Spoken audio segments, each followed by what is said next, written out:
In this video, we're going to be looking at upright rows. Now, this exercise can be performed with a barbell or with dumbbells. Today, I'm going to be performing the exercise with an EZ bar.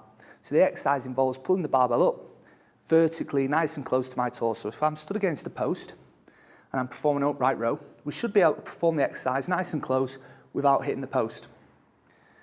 We'll often see this exercise being performed with a very narrow grip. Now, what this does is create a lot of shoulder abduction in the top of the position. Now, we know that supraspinatus tendon travels under the acromion, which is this bony prominence right here. So when we have a high degree of shoulder abduction, the tendon's coming closer, and sometimes we might find it becomes aggravated if performing this excessive range of motion. Now, the way we counter it is by going a little bit wider with our grip. So we can take a shoulder width grip or even slightly wider into a snatch grip position, performing the upright row. And as you can see, there's a less degree of shoulder abduction. So in the narrow grip, comes nice and high.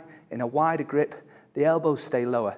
So a great cue for this exercise is pulling the elbows upwards and backwards. We don't want the forearms to turn over. So we're not pulling the barbell up like so and turning the arms over. We're keeping the elbows up and high. So the elbows are higher than the wrists. So let's have a look at a few reps. Taking a slightly wider grip than shoulder width. From this position, nice high chest. Pulling the barbell up, keeping it close to my torso.